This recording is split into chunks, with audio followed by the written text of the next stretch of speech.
What is the difference between morality and virtue? You could use those words more or less to describe the same thing, and some people do. But I like the word virtue as a replacement for what many people refer to as morality. Because I think morality, in its entire conception in the Western world today, is completely bankrupt.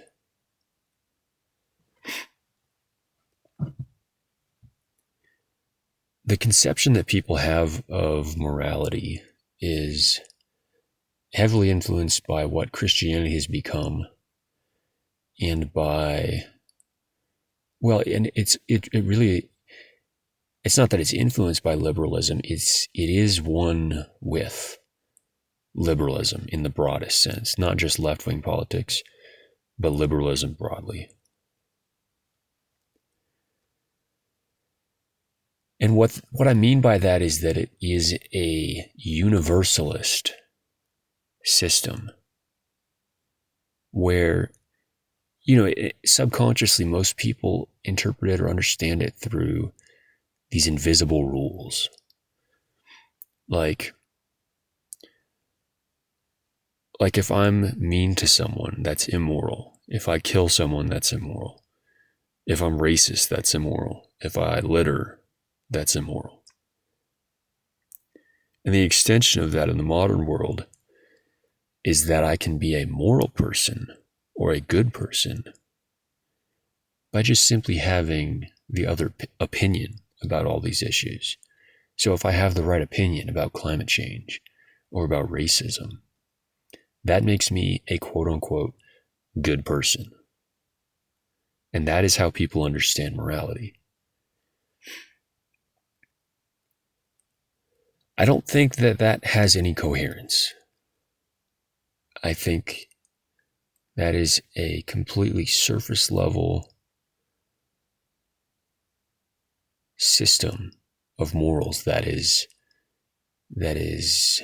devoid of any real truth, and it will not really resonate with people in most cases for that reason. Everyone is living their life according to a complex rule book. And when I say a rule book, what I mean is it's like this, I don't know if it originates with Christianity, but it's this notion of like, I want to do A, B, or C, but I'm going to resist that desire because the rules say to. And like, the more that I can resist my desires according to the rule book, the better of a person I am. And it's like a point system from a video game. Like, I can increase how good of a person I am through doing that. And each of those principles is sort of applied universally, although not consistently, because oftentimes those principles contradict each other. I like a system of virtue, and by that I mean something like the way that Romans conceptualized virtue. The Latin word virtus is the word from which the English word virtue is derived. I think I've mentioned this before. But it means something different. And for the Romans, virtus was one specific form of virtue. It was a masculine virtue. And it is, I think, telling about modern society that we don't have a word that actually translates what was meant by the Romans when they said virtus. Because virtue does not really translate. I mean, virtue is sort of like, the way I use the word virtue to mean something similar, but most people just interpret that as, a virtuous person is someone who is adherent to a moral system. A virtuous person is someone who cares about climate change and opposes racism. To the Romans, it was different. I mean, I wasn't there, so I can only read into sources that we have and interpret it the way that seems true to me. But, I mean, firstly, the Latin word virtus, it was something like strength and honor, but I would describe it as, and it's a damn shame that we don't have a word that just describes this with one word, but I would describe it as the will to do the thing that needs to be done, even at personal cost or risk or sacrifice, or even when it's messy or uncomfortable. And specifically when it is those things, or when there is sacrifice on the line. An example, an obvious and simple example of virtus would be going to fight a battle in which the odds are stacked against you. You will most likely die, but you're dying for your people and for whatever cause or end the men are going to war for. And a liberal moral system would say that whether or not that was a moral thing depended on what that cause was. So they would try to say, using a universalist system of morals, they would try to say, in any given war or battle, there's a good side and a bad side. I mean, they certainly would allow room for gray areas, but they would try to pick the side that is more justified and then say, well, whichever side is more justified is the good side. And for those guys, the ones who died in battle, that was honorable. That was virtue.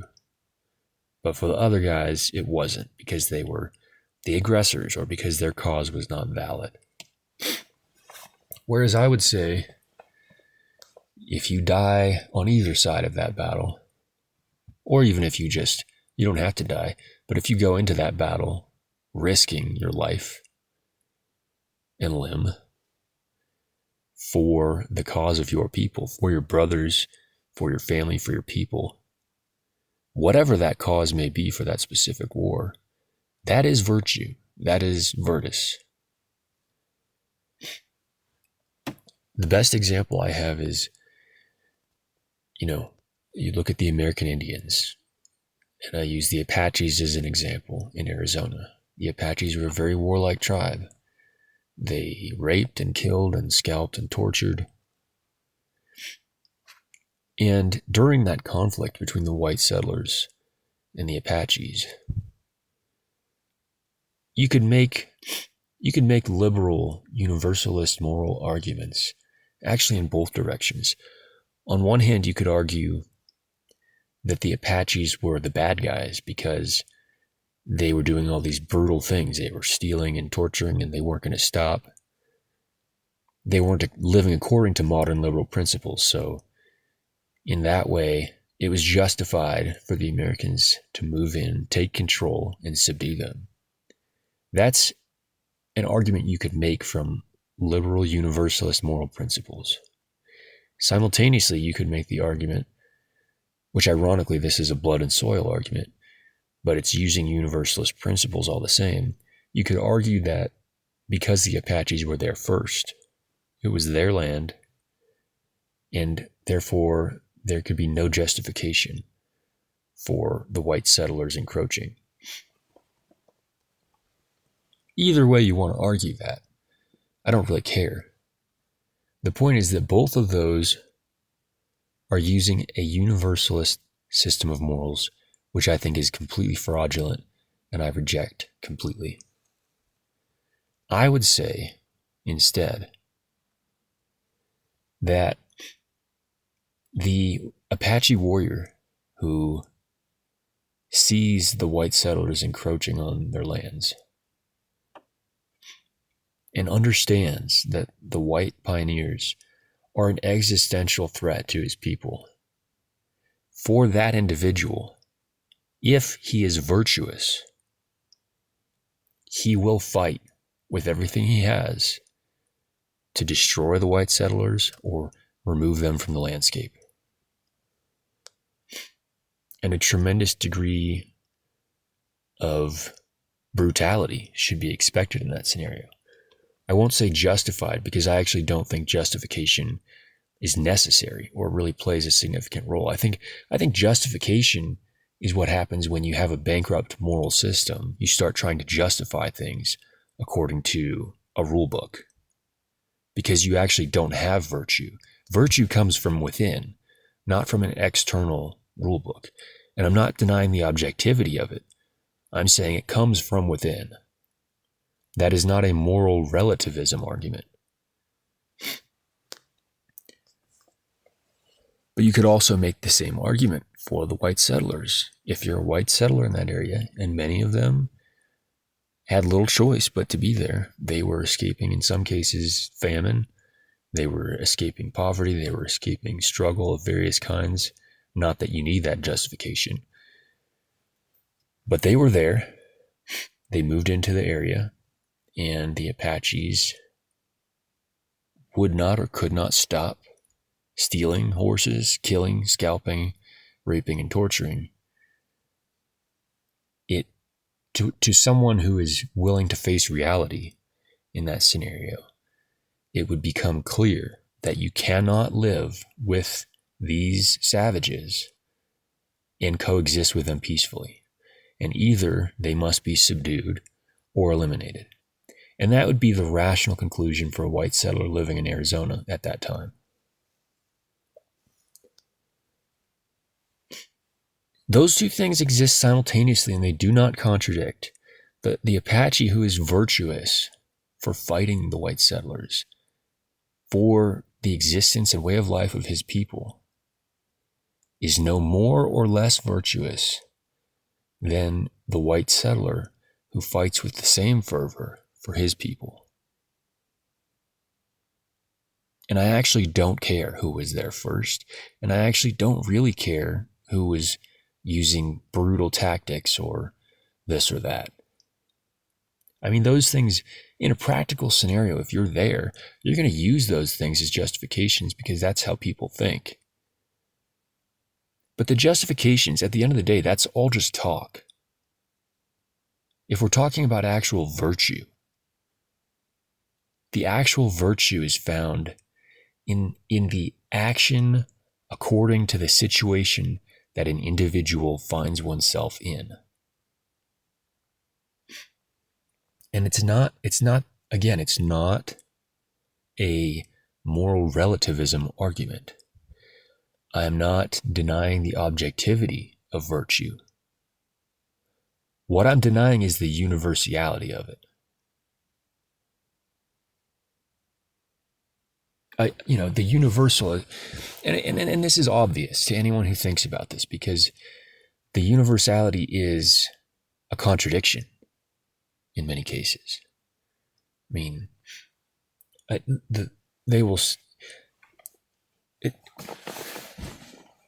is it always immoral to kill someone? I don't think so. But what does that mean? I mean, by a liberal system of morals, you can always make that argument that it is. But I would say that if a man finds himself facing off against an individual who has just committed deeds that are so unspeakably evil that, that it's just the evil cannot be denied. Just to use a clear-cut example, that person could kill or murder the person who did that evil and be acting in total virtue.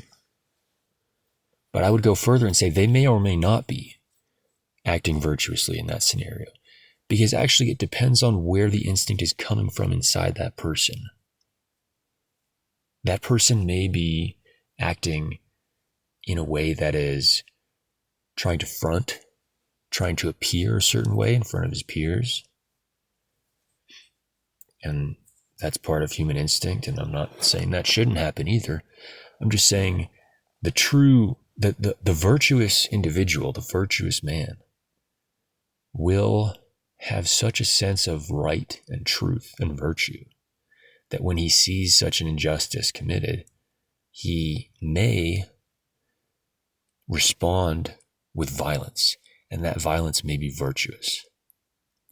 He also may respond, depending on the circumstances, with mercy, and that may also be virtuous.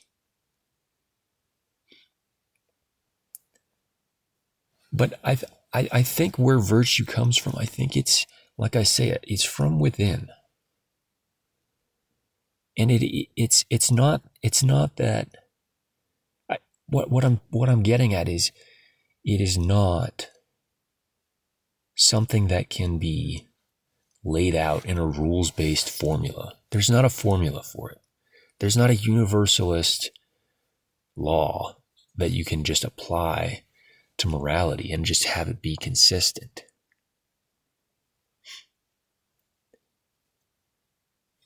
A man who is facing someone who's done something horrible, he could punish him brutally, or he could show him mercy, and both of those might be a form of virtue. There's a part in Lord of the Rings where Gandalf is describing to Frodo the scene where Bilbo had the opportunity to kill Gollum, and he didn't because he had pity on him.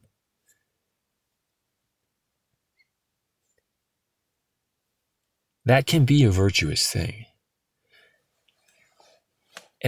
But again, it's a murky, I'm not trying to muddy the waters. I just think that true virtue is such a divine thing that it cannot be laid out on a graph.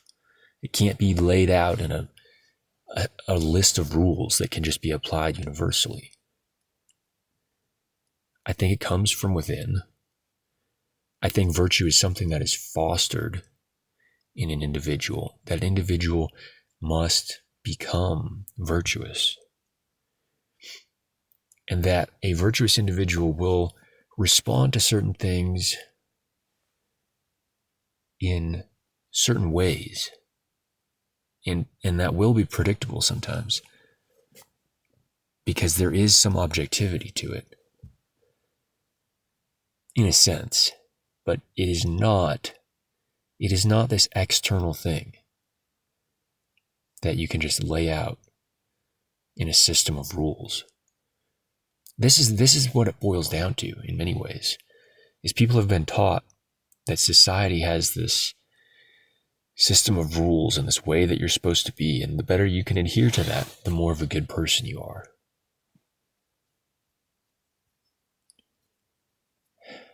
I think that you will go astray if you try to follow that system of morality. I think the only true way is just to foster virtue within oneself. And as that virtue grows, you will find yourself responding to situations in life with more wisdom and with more virtue.